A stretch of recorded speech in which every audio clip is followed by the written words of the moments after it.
ವೀಕ್ಷಕರೇ ನಮಸ್ಕಾರ. ಈ ಕ್ಷಣದ ಟಾಪ್ 10ಗೆ ಸ್ವಾಗತ. ನಾನು ಅಕ್ಷತಾ ಕಟಗಾವಲಿ. ಬೆಂಗಳೂರು ನಗರದಲ್ಲಿ ನಡೆದಂತಹ 7 ಕೋಟಿ ನಗದು ದರೋಡೆ ಪ್ರಕರಣಕ್ಕೆ ಸಂಬಂಧಪಟ್ಟಂತೆ ಪೊಲೀಸರು ಮತ್ತೊಬ್ಬ ಆರೋಪಿಯನ್ನ ಬಂಧಿಸಿದ್ದಾರೆ. ಸಿಎಂಎಸ್ ಮಾಜಿ ನೌಕರ ಜೆವಿಯರ್ನನ್ನ ಪೊಲೀಸರು ಅರೆಸ್ಟ್ ಮಾಡಿದ್ದು, ಇನ್ನು ಪ್ರಕರಣಕ್ಕೆ ಸಂಬಂಧಪಟ್ಟಂತೆ ಆಂಧ್ರಪ್ರದೇಶದಲ್ಲಿ 5 ಕೋಟಿ 30 ಲಕ್ಷ ರೂಪಾಯಿಯನ್ನ ಪೊಲೀಸರು ವಶಕ್ಕೆ ಪಡೆದುಕೊಂಡಿದ್ದಾರೆ ಎಂದು ತಿಳಿದುಬಂದಿದೆ. ಸಿಎಂಎಸ್ನ ಮಾಜಿ ನೌಕರ ಜೆವಿಯರ್ ಮತ್ತು ಪೊಲೀಸ್ ಕಾನ್ಸ್ಟೇಬಲ್ ಅಪ್ಪಣ್ಣ ಸ್ನೇಹಿತರು ಎಂದು ತನಿಖೆಯಲ್ಲಿ ತಿಳಿದು ಬಂದಿದೆ. ಇನ್ನು ಉಳಿದ ಹಣದ ಸಮೇತ ಆರೋಪಿಗಳು ಪರಾರಿಯಾಗಿದ್ದು, ಉಳಿದ ಹಣಕ್ಕಾಗಿ ಮತ್ತು ಆರೋಪಿಗಳಿಗಾಗಿ ಪೊಲೀಸರು ಹುಡುಕಾಟವನ್ನ ನಡೆಸುತ್ತಿದ್ದಾರೆ. 2 ದಿನಗಳಲ್ಲಿ ಗೋವಾದ ಗಡಿಭಾಗಕ್ಕೆ ಹೊಂದಿಕೊಂಡ ಪ್ರದೇಶಗಳಲ್ಲಿ ಕಾರ್ಯಾಚರಣೆಯನ್ನು ನಡೆಸಿದ ಅಬಕಾರಿ ಅಧಿಕಾರಿಗಳ ತಂಡವು ಅಕ್ರಮವಾಗಿ ಸಾಗಿಸ್ತಾ ಇದ್ದಂತಹ 13.76 ಲಕ್ಷ ರೂಪಾಯಿ ಮೌಲ್ಯದ ಸ್ವತ್ತುಗಳನ್ನು ವಶಕ್ಕೆ ಪಡೆದಿದೆ. ತಾಲೂಕಿನ ಮುಜಾಳಿಯ ಗಾಂಗೇರಿ ಕ್ರಾಸ್ ಬಳಿ ಬುಧವಾರ ನಸುಕಿನ ಜಾವ ಕಾರ್ಯಾಚರಣೆ ನಡೆಸಿದ ವೇಳೆ ಕಾರಿನಲ್ಲಿ ಸಾಗಾಟ ಮಾಡ್ತಾ ಇದ್ದಂತಹ ಗೋವಾ ಮದ್ಯದ ದಾಸ್ತಾನು ಪತ್ತೆ ಹಚ್ಚಲಾಯಿತು.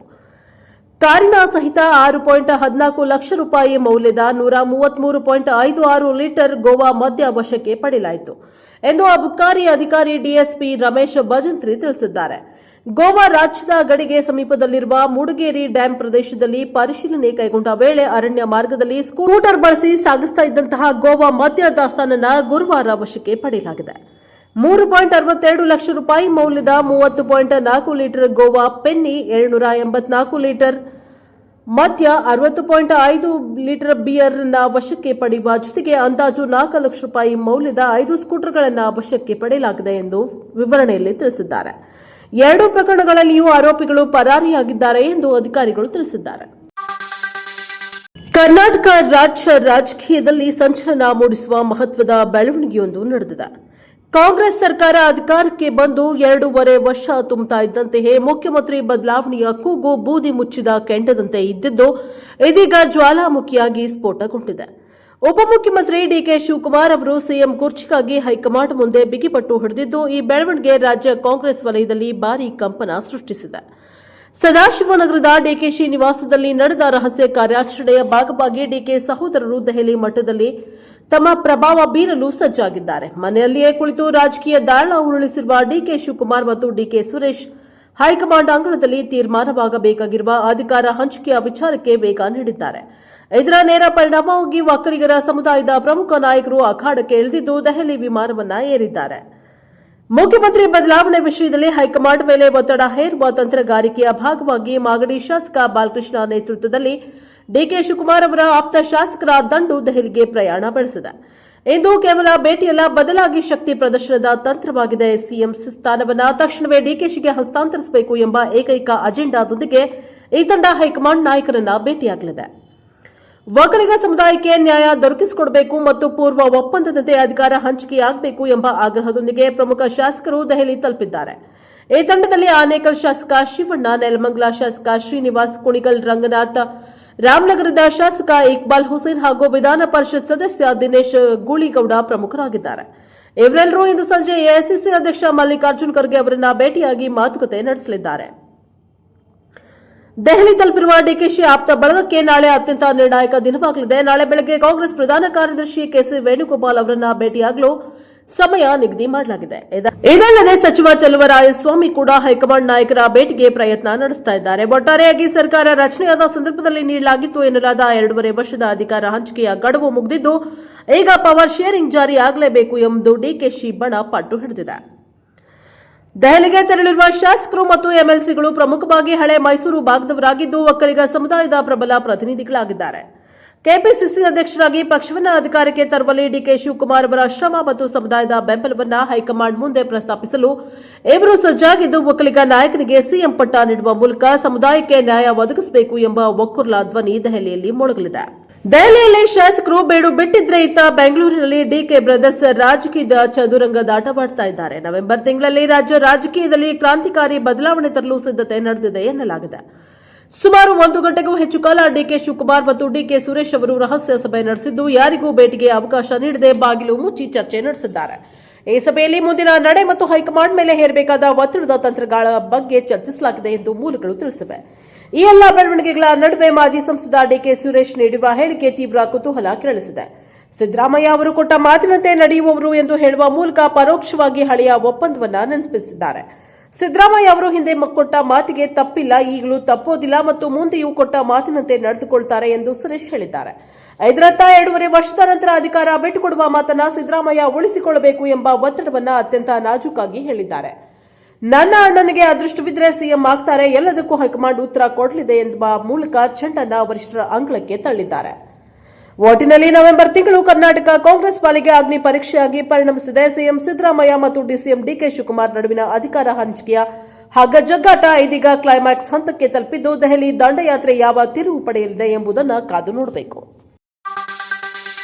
ಬಿಹಾರದಲ್ಲಿ 10ನೇ ಬಾರಿಗೆ ಮುಖ್ಯಮಂತ್ರಿಯಾಗಿ ನಿತೀಶ್ ಕುಮಾರ್ ಅವರು 26 ಮಂದಿ ಸಚಿವರೊಂದಿಗೆ ಪ್ರಮಾಣ ವಚನ ಸ್ವೀಕರಿಸಿದ್ದು, ಈ ಪೈಕಿ 14 ಮಂದಿ ಬಿಜೆಪಿಯವರು ನಿತೀಶ್ ನೇತೃತ್ವದ ಸಂಯುಕ್ತ ಜನತಾದಳ ಕೇವಲ 7 ಸಚಿವ ಸ್ಥಾನಗಳನ್ನು ಪಡೆದಿದೆ. ಇತರ 3 ಘಟಕ ಪಕ್ಷಗಳು 4 ಸಂಪುಟಕ್ಕೆ ಸೇರ್ಪಡೆಯಾಗಿದ್ದಾರೆ. ಸಂಪುಟದಲ್ಲಿ 3 ಮಹಿಳೆಯರು ಸೇರ್ಪಡೆಯಾಗಿದ್ದರೆ ಮೊದಲ ಬಾರಿಗೆ ವಿಧಾನಸಭೆ ಪ್ರವೇಶಿಸಿರುವ 10 ಮಂದಿಗೂ ಸಚಿವರಾಗುವ ಭಾಗ್ಯ ದೊರಕಿದೆ. ಮೊದಲ ಬಾರಿಗೆ ಆಯ್ಕೆಯಾದ ಬಿಜೆಪಿಯ 7 ಮಂದಿ ಶಾಸಕರು ಸಚಿವ ಪದವಿ ಪಡೆದಿದ್ದಾರೆ. ಜೆಡಿಯು ಹಳಬರಿಗೆ ಮಣೆ ಹಾಕಿದೆ. ಜೆಡಿಯುನಿಂದ ಸಚಿವರಾದ ಎಲ್ಲರೂ ನಿತೀಶ್ ಅವರ ನಿಕಟವರ್ತಿಗಳು. ಜೆಡಿಯು ಕೋಟಾದಡಿ ನಿತೀಶ್ ಸೇರಿದಂತೆ ಕೇವಲ 8 ಮಂದಿ ಸಚಿವರಿದ್ದು, ಪಕ್ಷದ ಭದ್ರನೆಲೆ ಎನಿಸಿದ ಕುಶ್ವಾಹಾ ಸಮುದಾಯದಿಂದ ಯಾರೂ ಸಚಿವರಾಗದ ಇರುವುದು ಹಲವರ ಹೂಬೇರಿಸಿದೆ. 36 ಸದಸ್ಯ ಬಲದ ಸಂಪುಟದಲ್ಲಿ ಉಳಿದಿರುವ ಸ್ಥಾನಗಳನ್ನು ಭರ್ತಿ ಮಾಡುವ ಬಗ್ಗೆ ಮತ್ತಷ್ಟು ಮಾತುಕತೆ ನಡೆಯಲಿದೆ ಎಂದು ಮುಖಂಡರೊಬ್ಬರು ಹೇಳಿದ್ದಾರೆ. ಮೇಲ್ವರ್ಗದ 8 ಮಂದಿ, ಇತರ ಹಿಂದುಳಿದ ವರ್ಗಗಳ 6 ಮಂದಿ, 5 ದಲಿತರು ಸಂಪುಟದಲ್ಲಿ ಸ್ಥಾನ ಪಡೆದಿದ್ದಾರೆ.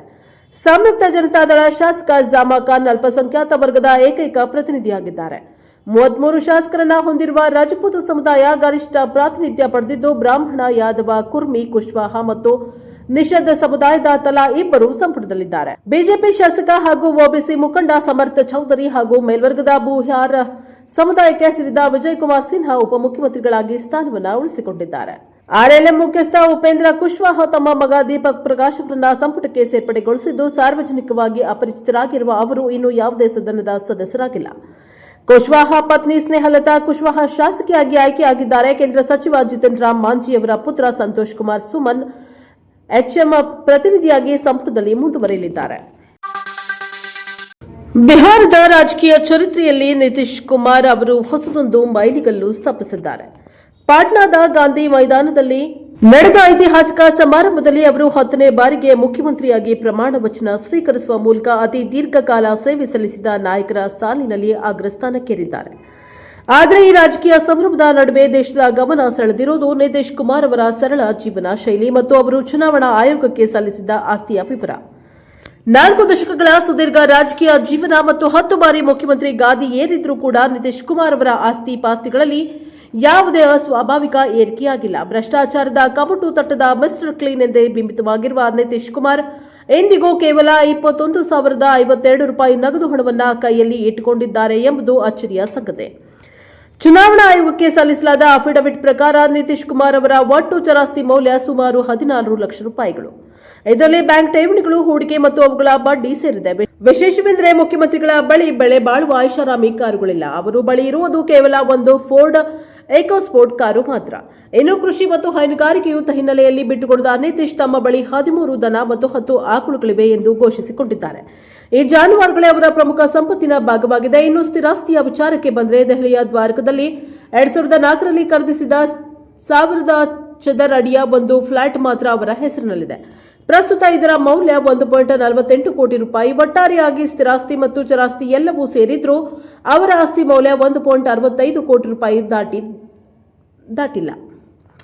ಕುತೂಹಲಕಾರಿ ಸಂಗತಿ ಎಂದರೆ ನಿತೀಶ್ ಕುಮಾರ್ ಅವರ ಸಂಪುಟದಲ್ಲಿ ಇಂದು ಪ್ರಮಾಣ ವಚನ ಸ್ವೀಕರಿಸಿದ ಬಹುತೇಕ ಸಚಿವರ ಆಸ್ತಿ ಮೌಲ್ಯವು ಮುಖ್ಯಮಂತ್ರಿಗಳ ಆಸ್ತಿಗಿಂತಲೂ ದುಪ್ಪಟ್ಟಾಗಿದೆ. ಆದರೂ ನಿತೀಶ್ ಕುಮಾರ್ ಅವರ ಮೇಲಿರುವ ಪ್ರಾಮಾಣಿಕತೆಯ ಮುದ್ರೆ ಮತ್ತು ಸರಳ ವ್ಯಕ್ತಿತ್ವವೇ ಬಿಹಾರದ ಜನತೆ ಅವರ ಮೇಲೆ ಮತ್ತೆ ಮತ್ತೆ ನಂಬಿಕೆ ಇಡಲು ಪ್ರಮುಖ ಕಾರಣವಾಗಿದೆ ಎಂದು ರಾಜಕೀಯ ವಿಶ್ಲೇಷಕರು ಅಭಿಪ್ರಾಯಪಟ್ಟಿದ್ದಾರೆ. ಈ ಐತಿಹಾಸಿಕ ಪ್ರಮಾಣ ವಚನ ಸಮಾರಂಭಕ್ಕೆ ಪ್ರಧಾನಿ ನರೇಂದ್ರ ಮೋದಿ, ಕೇಂದ್ರ ಗೃಹ ಸಚಿವ ಅಮಿತ್ ಶಾ ಮತ್ತು ಬಿಜೆಪಿ ರಾಷ್ಟ್ರೀಯ ಅಧ್ಯಕ್ಷ ಜೆಪಿ ನಡ್ಡಾ ಸಾಕ್ಷಿಯಾಗಿದ್ದಾರೆ. ನಿತೀಶ್ ಕುಮಾರ್ ಅವರೊಂದಿಗೆ ಸಾಮ್ರಾಟ್ ಚೌಧರಿ, ವಿಜಯ್ ಕುಮಾರ್ ಸಿನ್ಹಾ, ವಿಜಯ್ ಕುಮಾರ್ ಚೌಧರಿ ಸೇರಿದಂತೆ ಪ್ರಮುಖ ನಾಯಕರು ಸಚಿವರಾಗಿ ಅಧಿಕಾರ ಸ್ವೀಕರಿಸಿದ್ದಾರೆ. ಒಂದೆಡೆ ಆರ್ಜೆಡಿ ಮುಖ್ಯಸ್ಥ ತೇಜಸ್ವಿ ಯಾದವ್ ಅವರು ಹೊಸ ಸರ್ಕಾರಕ್ಕೆ ಶುಭ ಕೋರಿದ್ರೆ, ಮತ್ತೊಂದೆಡೆ ಸ್ವರಾಜ್ ಪಕ್ಷದ ಪ್ರಶಾಂತ್ ಕಿಶೋರ್ ಅವರು ಮೌನ ಪ್ರತಿಭಟನೆ ನಡೆಸುವ ಮೂಲಕ ತಮ್ಮ ಅಸಮಾಧಾನ ಹೊರಹಾಕಿದ್ದಾರೆ.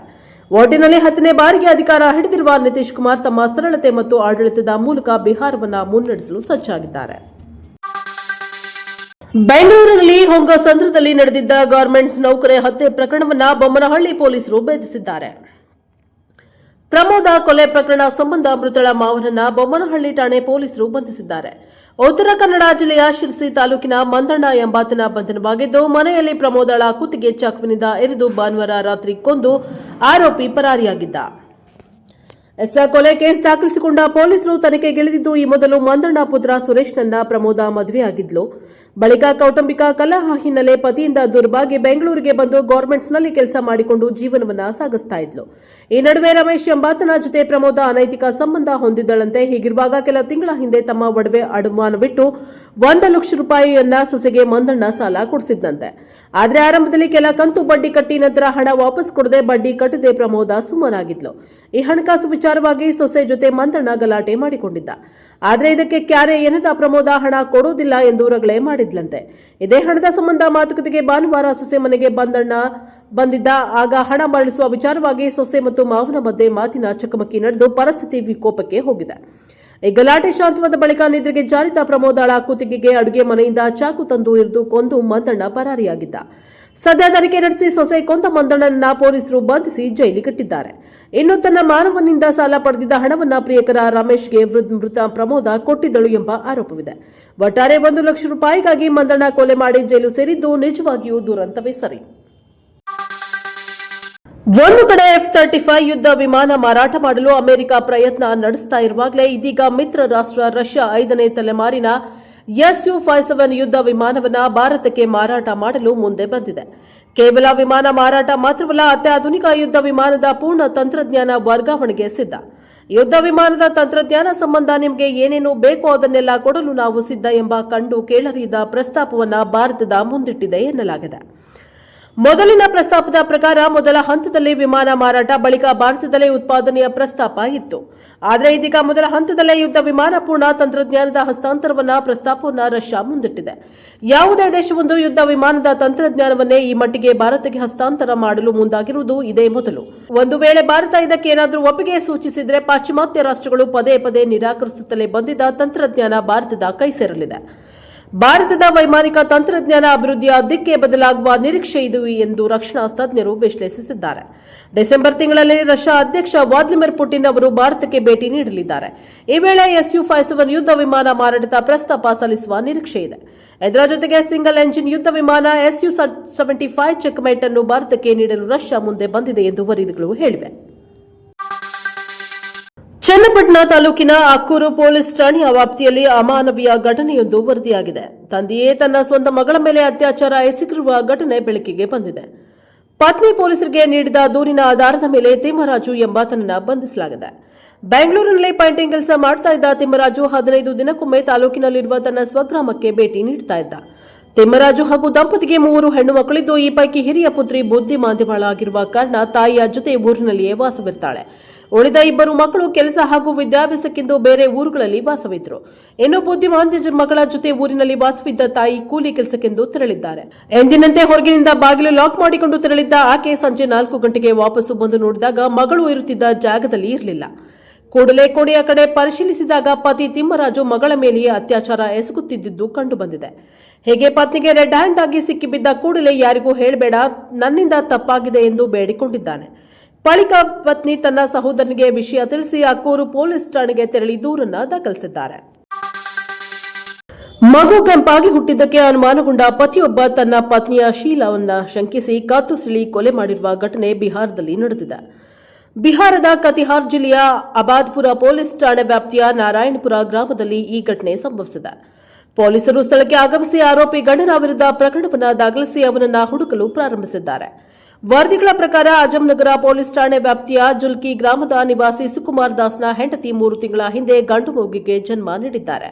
ಅವರಿಗೆ ಮೊದಲು ಒಬ್ಬ ಮಗನಿದ್ದನು. ಸುಂದರ ಮಗನನ್ನ ನೋಡಿ ಸುಕುಮಾರ್ ತನ್ನ ಹೆಂಡತಿಯ ಶೀಲವನ್ನ ಅನುಮಾನಿಸಲು ಪ್ರಾರಂಭಿಸಿದ್ನು. ಏತನ್ಮಧ್ಯೆ ಸುಕುಮಾರ್ ಸ್ನೇಹಿತರು ಮತ್ತು ನೆರೆಹೊರೆಯವರು ಬೆಂಕಿಗೆ ತುಪ್ಪ ಸುರಿದಿದ್ದಾರೆ. ಜನರು ನೀನು ಕಪ್ಪಗಿದ್ದೀಯಾ, ಹಾಗಾದ್ರೆ ನಿನ್ನ ಮಗ ಹೇಗೆ ಕೆಂಪಾಗಿ ಹುಟ್ಟಿದ್ದಾನೆ ಎಂದು ಕೇಳುತ್ತಾ ಅಪಹಾಸ್ಯ ಮಾಡಲು ಮತ್ತು ತಮಾಷೆ ಮಾಡಲು ಪ್ರಾರಂಭಿಸಿದ್ದಾರೆ. ಇದರ ನಂತರ ಮಗು ತನ್ನದಲ್ಲ ಎಂದು ಅವನಿಗೆ ಹೆಚ್ಚು ಹೆಚ್ಚು ಮನವರಿಕೆ ಆಯಿತು. ಸುಕುಮಾರ್ ದಾಸ್ ತನ್ನ ಪತ್ನಿ ಮೌಸುಮಿ ದಾಸ್ ಜೊತೆ ಪದೇ ಪದೇ ಜಗಳವಾಡಲು ಪ್ರಾರಂಭಿಸಿದ್ದ ಮತ್ತು ಮಗುವಿನ ನಿಜವಾದ ತಂದೆ ಯಾರು ಎಂದು ಪ್ರಶ್ನಿಸಲು ಪ್ರಾರಂಭಿಸಿದ್ದಾನೆ. ಈ ಸಮಯದಲ್ಲಿ ಮೌಸುಮಿ ಮಗು ನಿಮ್ಮದೇ ಎಂದು ಹೇಳಿದ್ದಾಳೆ. ಆದರೆ ಸುಕುಮಾರ್ಗೆ ಮನವರಿಕೆಯಾಗಿಲ್ಲ. ತನ್ನ ಹೆಂಡತಿಯ ಸ್ವಭಾವದ ಬಗ್ಗೆ ಅನುಮಾನಗಳು ದೈನಂದಿನ ಜಗಳಗಳಿಗೆ ಕಾರಣವಾಯಿತು. ಇದಾದ ನಂತರ ಮೌಸುಮಿ ತನ್ನ ತಂದೆಗೆ ಕರೆ ಮಾಡಿ ನಾರಾಯಣಪುರ ಗ್ರಾಮದಲ್ಲಿರುವ ಅವಳ ಹೆತ್ತವರ ಮನೆಗೆ ಹೋದನು. ಸುಕುಮಾರ್ ಮತ್ತು ಗೌಸಮಿ ಸುಮಾರು 3 ತಿಂಗಳಿನಿಂದ ಈ ವಿಷಯವಾಗಿ ಜಗಳವಾಡ್ತಾ ಇದ್ರು. ಘಟನೆಗೆ ಸಂಬಂಧಿಸಿದಂತೆ ಸುಕುಮಾರ್ ದಾಸ್ ಅವರ ಮಾವ ಷಷ್ಠಿ ದಾಸ್ ಬುಧವಾರ ತನ್ನ ಅಳಿಯ ತನ್ನ ಮನೆಗೆ ಬಂದಿದ್ರು. ಅಲ್ಲಿ ಅವರ ಅಳಿಯಂದಿರು ಮಗುವಿಗೆ ಬಗ್ಗೆ ಸಲಹೆಯನ್ನ ನೀಡಿದ್ದಾರೆ ಎಂದು ಹೇಳಿದ್ದಾರೆ. ಆ ರಾತ್ರಿ ಎಲ್ಲರೂ ಊಟ ಮಾಡಿ ಮಲಗಲು ಹೋದಾಗ ಅಳಿಯ ತನ್ನ ಮಗಳ ಕತ್ತು ಸಿಳಿ ಕ್ರೂರವಾಗಿ ಕೊಲೆ ಮಾಡಿದ್ದಾನೆ. ಕೊಠಡಿಯಲ್ಲಿ ರಕ್ತದ ಮಡುವಿನಲ್ಲಿ ಶವ ಬಿದ್ದಿರುವುದನ್ನು ಕಂಡು ಬಂದಿದೆ. ಮರುದಿನ ಕುಟುಂಬ ಎಚ್ಚರವಾದಾಗ ತಮ್ಮ ಮಗಳ ಕೋಣೆ ತೆರೆದಿರುವುದನ್ನು ಕಂಡರು. ಒಳಗಿನಿಂದ ಮಗುವಿನ ಅಳುವ ಶಬ್ದ ಕೇಳಿಸಿತು. ಅವರ ಕೋಣೆಗೆ ಪ್ರವೇಶಿಸಿದಾಗ ತಮ್ಮ ಮಗಳು ರಕ್ತದ ಮರೆಯಲ್ಲಿ ಸತ್ತು ಬಿದ್ದಿರುವುದನ್ನು ಕಂಡು ಅವರು ದಿಗ್ಭ್ರಮೆಗೊಂಡಿದ್ದಾರೆ. ಆದರೆ ಆರೋಪಿ ಅಳಿಯ ಸ್ಥಳದಿಂದ ಪರಾರಿಯಾಗಿದ್ದ ಘಟನೆಯ ಬಗ್ಗೆ ಕುಟುಂಬವು ತಕ್ಷಣ ಪೊಲೀಸರಿಗೆ ಮಾಹಿತಿಯನ್ನ ನೀಡಿದೆ. ಪೊಲೀಸರು ತಕ್ಷಣ ಸ್ಥಳಕ್ಕೆ ಬಂದರು. ಪೊಲೀಸ್ ಮಹಿಳೆಯು ಶವವನ್ನು ವಶಕ್ಕೆ ಪಡೆದು ಮರಣೋತ್ತರ ಪರೀಕ್ಷೆಗೆ ಕಳಿಸಿದ್ದಾರೆ. ಮೃತಳ ತಂದೆ ನೀಡಿದ ದೂರಿನ ಆಧಾರದ ಮೇಲೆ ಮಾನಸಿಕವಾಗಿ ಕುಗ್ಗಿದ ಅಳಿಯನ ವಿರುದ್ಧ ಪ್ರಕರಣ ದಾಖಲಿಸಲಾಗಿದ್ದು ಹುಡುಕಾಟ ಆರಂಭಿಸಲಾಗಿದೆ. ಸದಾ ಒಂದಲ್ಲೊಂದು ವಿವಾದಗಳ ಮೂಲಕ ಸುದ್ದಿಯಾಗ್ತಾ ಇರುವ ಬಿಗ್ ಬಾಸ್ ಸೀಸನ್ 12 ಇದೀಗ ಮತ್ತೊಂದು ವಿವಾದಕ್ಕೆ ಗುರಿಯಾಗಿದೆ. ನಟ ಕಿಚ್ಚ ಸುದೀಪ್ ವಿರುದ್ಧ ಮಹಿಳಾ ಆಯೋಗಕ್ಕೆ ದೂರು ನೀಡಲಾಗಿದೆ ಎಂಬ ಮಾಹಿತಿ ಲಭ್ಯವಾಗಿದೆ. ಬಿಗ್ ಬಾಸ್ ಸ್ಪರ್ಧೆ ಗಿಲ್ಲಿ ಬೆನ್ನಲ್ಲೇ ನಟ ಕಿಚ್ಚ ಸುದೀಪ್ ವಿರುದ್ಧ ಮಹಿಳಾ ಆಯೋಗಕ್ಕೆ ದೂರು ನೀಡಲಾಗಿದೆ.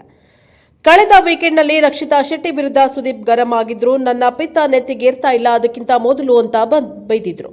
ಇದು ಮಹಿಳೆಗೆ ಮಾಡಿದ ಅವಮಾನ ಎಂದು ಸಂಧ್ಯಾ ಪವಿತ್ರ ದೂರು ನೀಡುತ್ತಿದ್ದಾರೆ. ಸಂಧ್ಯಾ ದೂರು ನೀಡುತ್ತಾ ಇದ್ದಂತೆ ಅಭಿಮಾನಿಗಳು ಧಮಕಿ ಹಾಕ್ತಾ ಇದ್ದಾರೆ ಎಂದು ಸಂಧ್ಯಾ ಅಳಲು ತೋಡಿಕೊಂಡಿದ್ದಾರೆ.